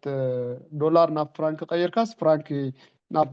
20 ብገለ ሰዱልካ እዮም ከምኡ ከይገበርካ ኖርማል ተራ ሸየጥካዮሲ ብካልእ ማለት እዩ ናብ ፍራንክ ኢኻ ክትቅይሮ ደሊኻ ኖ ናብ ፍራንክ ክቅይሮ ተደልየስ ይኽእል እየ ትሸጦ ካብቲ ስተይ ኣሎ ኣቲኻስ ናብ ፍራንክ ክሰዱልካ ክእል ምስ ሰባት ኢኻ ትራኸብ ከምዚ ኖርማል ሰብ ፒቱፒ ቢቲቪ ቡጌርካስ ናብ ፍራንክ ተደ ግን ከምኡ ከይገበርካስ ዳይሬክት ናብ ኮንቶኻ ንኣብነት ሕጂ ካርዳኖ ኣለንስ ንዕኡ ሸይጠስ ናብ ባንከይ ክቅይሮ ይኽእል ዶ ናብ ባንክ ናተይስ ክሰዶ ይኽእል ዶ ያ ይከኣል እዩ ኣብቲ ኮንቨርት ቱ ፊያት نافتي كارد خاص نورمال مالتي باي كتب الكلخة كاب كارد خايو سيل كتب الكلخة ناب كارد خاي مالتي وانس تي انفورميشن تي بيمنت ميثود دحريب كايو اه دايركتلس نتي تزلخي عدقن سابورت خقبرو له نتي كارد مالتي نتي بانكينج نتي ناتكا بانك مالتي قال يوم سابورت زي يكون له مالتي حجي باينانس ساب كستو تخلكي له هنا بالكلنا እቲ ካርድን ትገለመለ ተኸልኪሉ ኣሎ ማለት እዩ ብኻልእ ኣዘራርባ እቲ ዘለኻዮ ዓዲ ባይናንስ ዘይተኸልከለሉ እንድሕር ኮይኑ ይካልእ ልክዕ ከምቲ ካብ ካርድኻ ትገዝኦስ ናብ ካርድኻ እውን ይመፀካ ማለት እዩ ኣብቲ ፊ ግን ቁርብ ክወስዱልካ እዮም ኣብቲ ፊ ሕጂ ቆርበትካ ንኣብነት ሕጂ ናብ ዶላር ናብ ፍራንክ ክትቅይሮ ከለካ ቁርብ ምስ ሕጂ ብፍላይ ኣብ ሰዓት እዚ ብጣዕሚ እንድዩ እያ ገፊሕ ፍልል ይደለዎ ግን በቲ ንኣብነት ሕጂ ፍራንክ ናብ ክገዝእ ከለኹ ሲ ልክዕ በቲ መንፅርናቱ እዮም ከዓ ናብ ፍራንክ ድመልሱልካ ማለት እዩ ግን እታ ናብ ብፍያት ናብ ኮንቶኻ ሰዱልካን እዮም ኣይሰዱልካን እዮም ግን ቁርብ ኣፍልጦ ይነበረትንን ክንደይ ግዜ ክሓተካ እናበልኩ ኣይርከብ ኩላን ያ እታ ዓዲ ጥራሕ ኣንደር ሬጉሌሽን ክስታይ ክትኮን ኣለዋ እሳስ ርግፀኛ ኣይኮንኩን እምበር ፍቀድ ይመስለና ኣብ ስዊስ ዳርጋ ፍቀድ እዩ ኩሉ ስታይ ኣንደር ዩሮፒያን ገለመለ ተባሂለን ዝተኸልከላ ነይረን በዓልመን ምዃነን ኣይደሎ ካብኡስ ናፃ እያ ስዊስ ካብኡስ ናፃ እያ ሳረጋጊፅ ነይረ ቁርብ ግዜ ያ ካብኡ ነፃ እንድሕር ኮይኑ دعان بوحد بلا خفتنا نورمال قلنا بتستاي منتاي كان تستاي تا مسرح سيل اكتب له هجي سيل مسبلكو انتاي مسيدكا سيل مسبلكا دايركت ناب يو اس دي تي يغير ناب يو اس دي تي يغير كونفرت تو فياتك اساس ايفتن كونسكا كونفرت فيات كاش عنا بانكنات كاي حطوها مالتي شعنا ببانكنات مالتي قدن انت خوينك مالتي هو ما سعر هذاك زياس كم زغله دخسب كارلو مشالوس دايركت نابتناي فرانك تقوملو كم زغزياو تقوملو زلخا ገንዘብ ንክተውፅ ኢለ هو كم زي ناشو ገንዘብ ገለመለ كم تقبل معناته لاست تايم نزارربل نيرنا بزي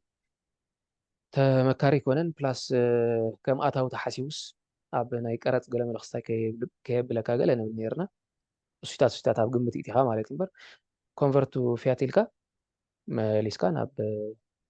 ናብቲ ኣካውንትኻ ማለት እዩ ወይ ከዓ ኤክስፕረስ ከዓ ማለት እዩ እቲ ኣብዚ ብከምኡ ኢና ንጥቀም ወይ ከዓ ኤክስፕረስ ትገብር ምሽ ዳይሬክትሊ ናብ ኤክስፕረስ ይሰደልካ ማለት እዩ اوكي ثانك يو سيم دعان كفتنا عندي وحد بلا ገንዘብ ሕጂ ገይረ ስለዘይፈለጥ ቆሞ ያ እንዳመስገን ከይረ عن كفتنا ተሪ ኮይኑ ኣብ ቀጻሊ ኣብ ኔክስት ወና ኣነም ክፍትና ቱፊያት ያ ثانك يو سيماوي مرحبا عاوت سلام سيم يا ميمسينا ثانك يو أقدمه እንታይ ክከረደ ምናልባት ኣብዚ ናይ ጀርመን ገለ ተዳሃልዩ ኣብዚ ናይ ታክስ ጉዳይ ኣነ ፅፍተብሉ ላሚ ኣይትፈልጦ እንትኾን ከይና ኣነ ኣብዚ ስለደየለኻ ሴም ተዲኦም ግዜ ዳ መብርህ ክውን ኣርክእሉ ኣሕዋት ካብቲኦም ዝደለኹም መሓዝ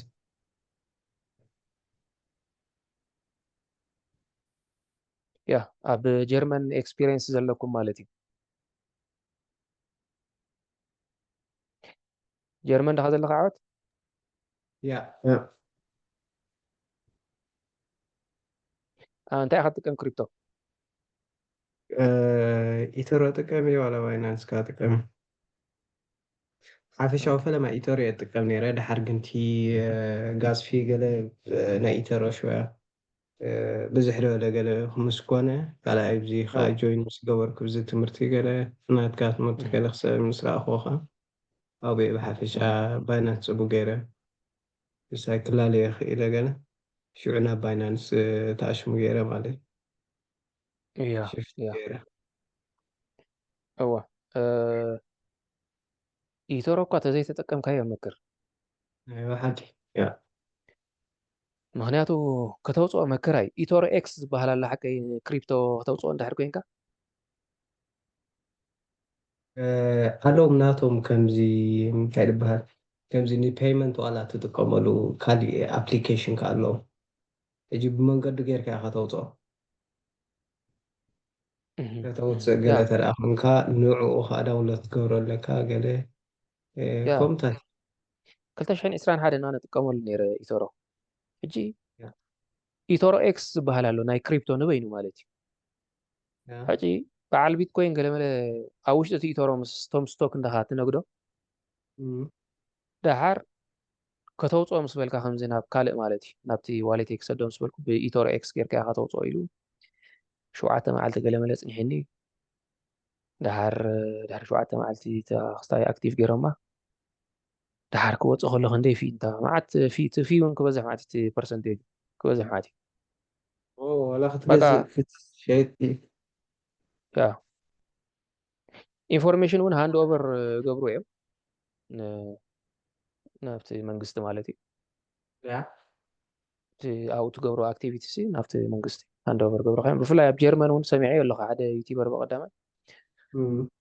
ዘየውፃኻዮ ገንዘብ ኣብ ውሽጢ ኤክስቼንጅ ዘሎሲ ቀረፅ ክትሕተተሉ ትኽእል ኢኻ እሞ ስለዚ ንቐረፅ ዝኸውን ገንዘብ እውን ተዳለኹም ገለ መለብል ነይሩ ብሓፈሻ እቲ ቀረፅ ካብቲ ዝኸሰብካዮ ድዩ ዋይስ ካብቲ ጠቕላላ ዘወፈርካዮ ገንዘብ እዩ ሕጂ ንኣብነት ደትረፍካዮ ገንዘብ ምሻሎ ሕጂ 10,000 5,000 ኣውፊርካስ ካብኡ ገለ 10% ክኾን ክእል 20 ገለ መሰትረፍካ ካብቲ ደትረፍካዮ ዝኸሰብካዮ ድዮም ዝቆርፁኻ ወይስ ካብ ጠቕላላ ገንዘብካዮ ናይ ጀርመን እንድዒ ናይ መን ግን በቐዳማይ ምን እያ ስዕዮ ኣለኹ ብዚ ዝኾነ ኤክስፒሪየንስ ይህበና ነይሩ ናይ ሆላንድ መስለኒ ናይ ሆላንድ ናይ ስዊዝ ወይ ጀርመን ግን ኣይደን ነው ግን እቲ ኢቶሮ ግን ብሓፈሻ ኣይደን ከምዚ ቀለል ኢልካስ ዝኾነ ኣክቲቪቲ ትገብረሉ ክስታይ ኣይኮነን ኢንፋክት ሴል ክትብል ከለካ ከማ ነተን ሴል እውን ከም ናይ ቀረፅ ክስታይ የእትውዎን እዮም መስለኒ ብራዘር ከምኡ ብለን ነይሩ ሓደ ግዜ ሎ ያ ሄሎ ሲም شوية خير هنو أونا مرحبا فيلي ኣብ ናይ ክሪፕቶ ተኮይኑ ኣብ ጀርመን ልዕሊ ዓመት እንትሕሽካዮ ሼር በላይ ተኸፍልኒ ኢኻ ታክስ ኣይተኸፍልኒ ኢኻ ማለት እዩ ናፃይ ትሕቲ ዓመት ተኮይኑ ግን እሽተያ በራታት ባህለው ናብኦም ክትኸይድ ኣለካ ስለዚ እሶም እዮም ፅቡቅ ገይሮም ዝፈልጥዎ ክንደይ እሽተያ ትኸፍል ከም ዘለካ ብልክዕ 100% ክትብሎ ይትኽእልኒ ኢኻ ክንደይ ሸጥካ ክንደይ ሕሽካዮ ነርካ ገለ ገሚቶም እዮም እሶም ዝነግሩኻ ማለት እዩ እንታይ ይምከር ግን ዓመት ሙሉእ ትሕዞ ነቲ ኮይን ማለት እዩ ድሕሪ ዓመት ትሸጥካዮ ግን ናፅ ኣብ ስቶክ ማርኬት ግን ካሊእ ስቶክ ማርኬት ግን ካሊእ ንወይኒ ግድን ኢኻ ታክስ ትኸፍል ስቶክ ማርኬት ተኮይኑ እጂ ካብ ዝኸሰብካዮ ኢኻ ታክስ ትኸፍል ምሽ ካብ ጠቕላላ ዘውፈርካዮም ኮላ ኣይኮንካ ካብቲ ፕሮፊት ዝወሰድካዮ ኦኬ ቴንክ ዩ ብሮ ዌልካም ያ ፅቡቅ ባይናንስ ፊያት ኣይትጠቀም ብለካ ኣሎ ዳንኤል አንተይ ንፊያት ገለ ንብሎ ፀናሕና ማለት እዩ ኣብ ባይናንስ ፊያት እቲ ኢንፎርሜሽን ሃንድ ኦቨር ግዲ ገብሩ ኮይኖም ዳንኤል ዘሴም ዶጂ ኮይን ዶጂ ኣደነ እዞም ሚም ብዙሕ ኣይከታተሎምኒ ብዛዕባ ዶጂ ኮይን እንታይ ኣሎ ተስፋ ኢልካ ፀይፍካና ኣለካ ኣደነ እቶም ሜም ኮይን ብዙሕ ኣይከታተሎምኒ ከምዚ ሃይ ሪስክ ፕላስ ዩዝ ኬዝ ምስቲ ክስታይ ደ ምህላዎም ብዙሕ ኣይከታተሎምኒ ያው ሓበሬታ ከየጋገየኩም ያ ዓወት ይበካ ደ ፀኒሐ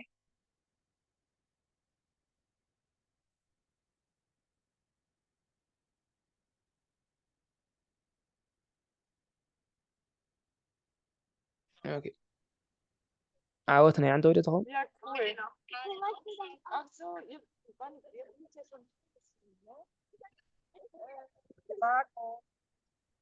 يا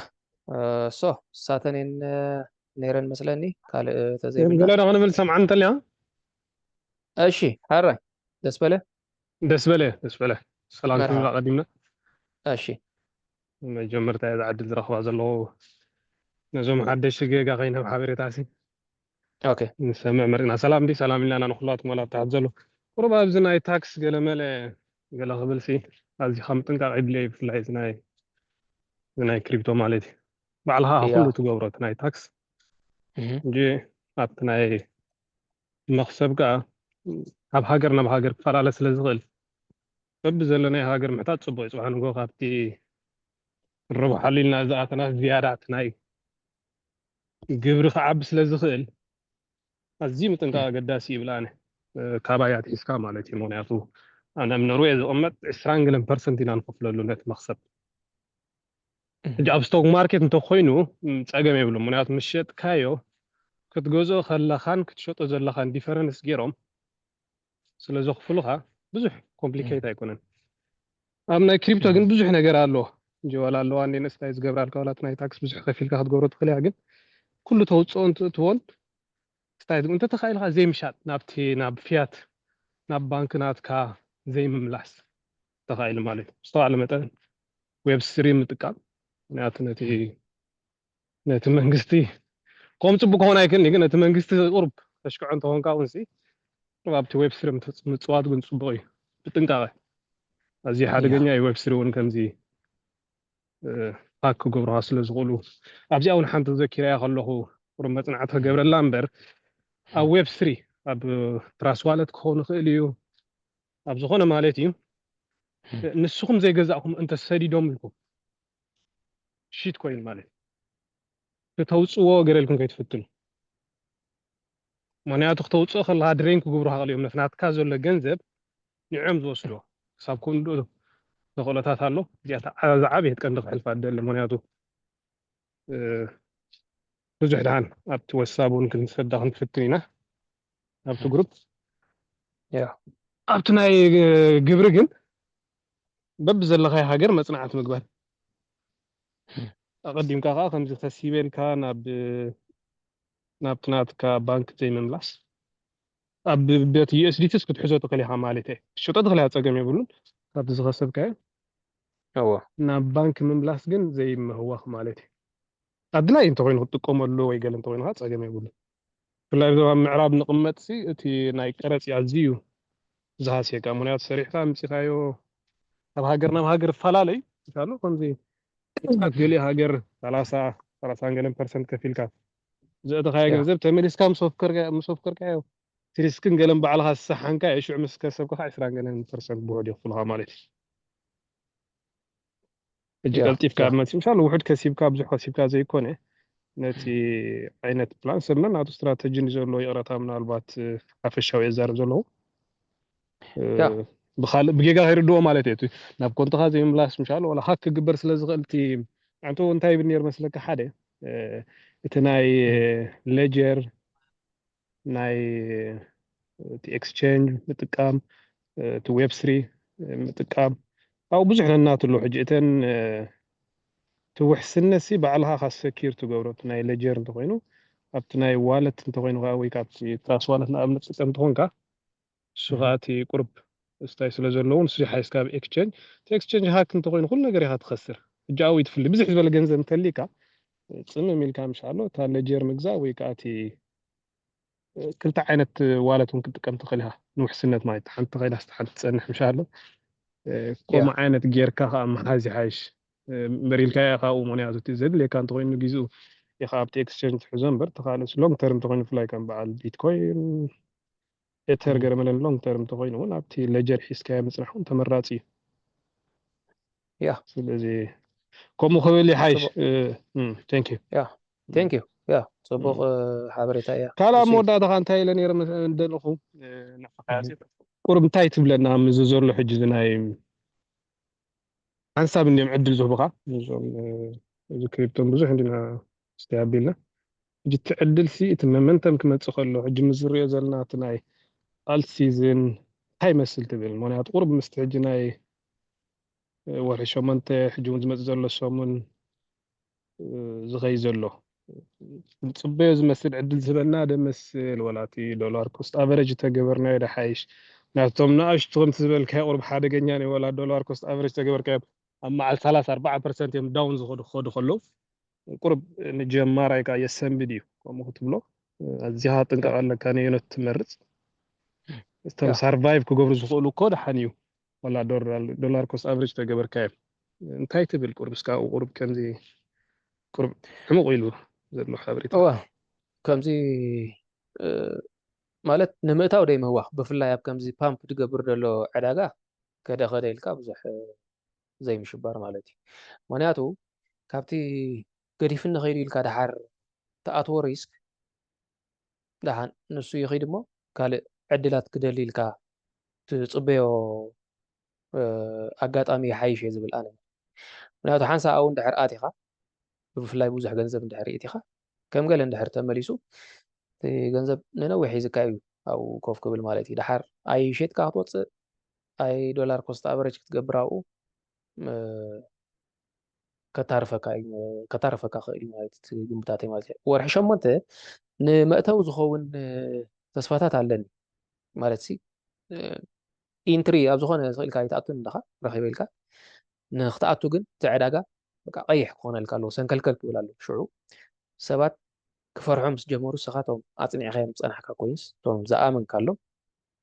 ኣብኣቶም ተን ዘድልያኻ ኣቐምጥ ተብለን ማለት እዩ ስለዚ ወርሒ 8 ተስፋ ኣለኒ ሆፕፉሊ ኣብዛ ወርሒ 8 ብሓፈሹ እውን ወርሒ 8 ወርሒ 9 ክሪፕቶ እውን ዳርጋ ብዙሕ ኣይኮነን መስለኒ ክዝክሮም ከለኹ ዳርጋ ኩነታት ዳ ብናይ ዓሚ ብናይ ቅድሚ ዓሚ ኢልካ ይትግምቶና ኸምበሪ እቲ ማርኬት ኮንዲሽንስ ኣብቲ ምስቲ ናይ ዜናን ናይ ገለን ግን ተመሳሳሊ ዝኾነ ፓተርን ክኽተል ፀኒሑ ሆፕፉሊ ገለ ናይ ምንቅስቃስ ክንርኢ ኢና ማለት እዩ ወይ ክትኮስ እዮም ወይ ንታሕቲ ክመፁ እዮም ማለት እዩ ንታሕቲ እንድሕር መፅኦም ፅቡቕ ናይ መግዚ ቦታ ረኺብና ኣለና ማለት እዩ ንላዕሊ እንድሕር ከይዶም ግን ፐርሰናል ኣነ በቃ ሽፋ ግበረሉ ክፅበዮም እየ ዝብል ምክንያቱ ወላ ሓንቲ ገዲፍን ንኸይዱ ገለ ኢልካ ወላ ሓንቲ ዘረባብሽ የብልካ ወላ ኣዋርሒ እውን ክትፅበዮም ትኽእል ኢኻ ኮፍ ኢልካ ማለት እዩ ምክንያቱ ኣፍታ ራይት ታይም ክትኣቱ ምኽኣል እያ ዕዳጋስ መዓዝ ተኣቱ እያ ኣብ ድላይካ ንኽትወፅእ ማለት እዩ ኣብ ላዕሊ እንድሕር ኣቲኻ ግን ገንዘብካ ሒዝካ ኮፍ ብል ብድሕሪ ዳርጋ ዝተቐብፀ ገንዘብ እዩ ዝኸውን ማለት እዩ ተመፀ መፀ ኣይመፀንካ ገለ ኢልካ ከምዚ ትርስዖ ዓይነት ገንዘብ እዩ ዝኸውን ማለት እዩ ስለዚ ምዝ ዝኸይድ ዘሎ ምዚ ኣብዚ ፓምፕ ኮይንዎ ዘሎ ኣነ ኣይ ማኣተኾን ማለት ሓንቲ ኸይድ በልክዎ እያ ማለት እዩ ሆፕፉሊ ነዛ ወርሒ 8 ግን ንርኣያ እሞ ኣይ ቲንክ ኣብቲ ዕለት 10 ገለ ቢልና ኢና ክንራኸብ ምስለኒ ኤግዛክትሊ ዕለት 10 ሶ እታ ቀዳመይቲ ሰሙን ናይ ወርሒ 8 ንዓ ጥራሕ ብኣትኩሮ ተኸታተልዋ ማለት እዩ ብፍላይ እቶም ትደልይዎም ኮይንስ ኣብ ዎች ሊስት ኢቲኹም ኖቲፊኬሽን ከም ዝህበኩም ትዋጋታት ማለት እዩ ኤክስኣርፕ 3.2 ኣሎ ኣብ 2.2 ምስ በፅሐ ኖቲፋይ ግበርኒ ወይ ኣብ 2.5 ምስ በፅሐ ኖቲፋይ ግበርኒ ኢልኩም ኣብቲ ኣፕሊኬሽናትኩም ኣላርም ግበርሉ ማለት እዩ ኖቲፋይ ክገብረኩም ማለት እዩ ክሓልፈካ ስለ ዝኽእል ሶ ብከምኡ ንከታተሎ ማለት እዩ ናይ ፅቡቅ ኣለኻስ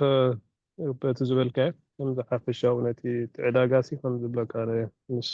ክሪፕቶ እኳ ብዙሕ ጋሻ ኣይኮንኩን ብዙሕ ዓመት ተጋቢርና እንዲና ናይ ኣዳሲ እንተ በሊሕካ ነርካ ስቲል ክሳብ ሕጂ ኣለኒ ተስፋ ዘለዎ እውን ስታይ ዘይቀበፅክዎ ማለት እዩ እጂ እንተያ መልእኽተይ ግን እንታይ መስለካ ከምዚ ንወርሒ 8 ክንሪኦም ዘለና እውን ከም ኮይን ምሻሎ ታርጌት ክንገብሮም ሰፕሬም 15 ብዘይገድስ ክንሪኦም ዘለና መፅናዕቲ ጌርካ ወላ እንተትበልና ፅቡቅ ከዓ ነይሩ ምክንያቱ መዳለው ኮነና ግድን ንምእታው ማለት ኣይኮንኩን ምክንያቱ ብፍላይ ኣብ ወርሒ ዝበልካዮ ወርሒ 8 ወርሒ 9 እውን ወላ ስቶክ ማርኬት እውን ኩሉ ሰብ ክራሽ ዘርእየሉ እዩ ንኽትኣቱ ድሕራይ እንተን 3 ወርሒ መወዳእታ ሓዲአን ዘፍልጣ ማለት እዩ ብዙሕ ግዜ እውን ኮሚቲ ሳይክል ዝገብር ያ ፅቡቅ ዕድል ንኩልና ምክንያቱ ያ ዘይምህዋኽ ጥራይ أنا كل سبب من اللاسي أنا بزح جزيرية ولا تترند لاين جبروا لي حدا حدا جزء خطأ استبقى نبعي من اللاسي هذا معه جدا يملسي في اللاي كريبتو بتاعمي ولا تايل سلازوقنا يملسي التي دبلكايو توم عبيتي عزوهم تشين لينك إلكا تحفكا تنحكا منيخا تشين لينك I think تسفلني يا بتشين لينك بحصر دبل مالتي تسفلني زصبيو انت قلت لك كويني توم عبيتي ابزلو كم زلو مالتي زياتهم أول حانتي نزيهم سين إحنا يكوننا رئيتو يبنا قال صاحن كبره نزيهم نكتاتلو إيثيريوم سلستشحن شمتين قال ملنا بيلو بيتكوين تمساسالي نكتاتلهم نزياتهم XRP 3 لو كم زياتهم أي قسقسن زلو actually بمنصرنا زياتهم أي كرن زلو بمنصرنا يبع إيثيريوم أزي دارجا نابكلة أرشي قال بيل تزور صبونيرو أبزي أوغست مالتي نابكلة 2.2 قال كي أكباب تزورت ما حسكون يرى كم زبل قمتات علني بي ام بي كساع هندو زور داي مثلا I don't think أنا تورد دفتش دي شامي تقول ملاي أو نكحزو فقدني يكونكم سولانا maybe كساع 220 قال ندحور وريدو أو يتات مالتي يوم توم عبيت مالتي ألغو راند خام حسكوا أنا ألغو I don't know يصبه دحن توم زر توم كالوت أفتناي تيليجرام نزيهم نكتاتلهم كبلكم أو خلو نخد ذكروه كم تيك أوي ولا نخد وسدوه إلى زين توس بلن زلو زون نستقبله أديانو بعلو كاردانو قرب فززي لي كم توكن وزو حف كوفاي بلي ترون كازي this one 2.5 قلبي لتزورد كاب 2.5 نتحتي أبز خبابي أبزي تو كاب 0.2 ناب 0.25 أكبابي أبز تاتزمت ما حسكو زبل قمتات علني يا دعان بزح اوفر دايفرسيفاي كيكون حموشته خافتم عبيتي سلسته ديم حموشته خا كافتم ناشتو ابزاناي تيليجرام جروب كرييت كوينا زلا ابا نكتاتلهم قبلكم يدحن كقدمي تا اوغست مالتي يا ثانك يو سيم بقى ثاني راه ملختي ولا انت حفشاو قصالها نري بحبار كنا هلتي انتي خيت غيزي بعلو استاذ بنا ثانك يو بقى يا نايتا جروب لينك تقول لهم ن ابزخم انا صدق اللي اوكي hold on تيليجرام جروب الله ري حداش سيم ويس جوين يقبرنا مالتي يا جينا يوركم دلهم سكي كوب قبلها في التنمو نعم أحسن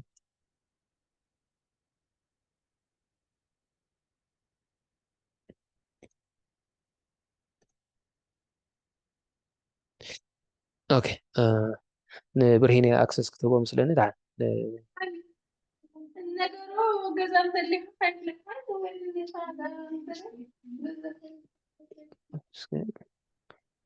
كوبي لينك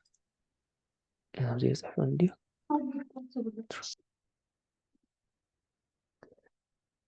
سكي سريريا اللهم مثلا تأتوكم دحر كوينا سيدي كالله بس يلا يا حداش جروب يا مش هو حداش جروبيا بس يلا أبا ناي يا سلام يا كريبتو ديسكشن جروب تبلالا يا أبا جوين جبرو سا أبا جوين تجبرو أنا اللهو كالوت كرو تدخل يخما أبا جوين داجوركم مالتي كي تعطوكم ده تبغى أنا من تليجرام بس هستكم قرمك وصل يا بقى من خالي عدل كنا بنالبات هالو وزح السبات ثانك يو سيم بقى بتاعنا مسجنا يا بقى ودي داينا ثانك يو تا تانا لينك تعطيها تانا لينك تفاكم إليه ንዓይ ክስታይ ፅቡየኩም ዘለዎ ማለት እዩ እ- ኣብኣ ጆይን ክትገብሩ ትኽእሉ ኢኹም ናይ ዋትሳፕ ዝህሉ ዶ ኸውን ሰማ ሶፋር የላን ናይ ዋትሳፕ ኦኬ ሓደሽ ስለ ዝኾንኩ ናብ ዝውርብ ከመይ ኦኬ ቴሌግራም ኣይጥቀምናኻ ናው ቴሌግራም ሕጂ ሰይድካ ኣለኹ ሪኣ ኣለኹ ሕጂ ቴሌግራም ጥቀም መብዛሕትኡ ዋትሳፕ ስለ ዝጥቀም ከመይ ሓቲተ ምናልባት ከይህልወኩም ከይከው ኦኬ ኦኬ ኖ ኣብ ቴሌግራም እያ ክሬት ኮይና ዘላ ቴንክ ዩ ሰም መርሓባ ሃራይ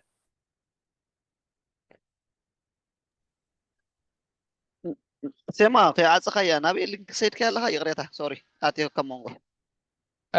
ኦኬ ኣብዚ ሰዲድ ኣለኹ ኣብዚ ቻት ቦክስ ኣብዚ ናይ ዙም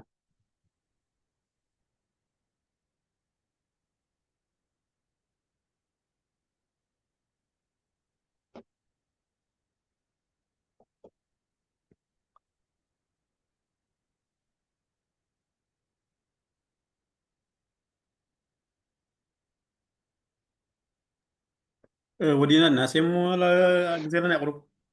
ያ ወዲና ኢና اوكي ጥራሕ ተዓፅየኩም ስታ ናይ ግሩፕ ክስታይ اوكي ዝጠፋእኩም ኢለ ዝፅበዮም ዘለኹ ዝኣቱ ድሕር ኣለዉ ኢለ እምበር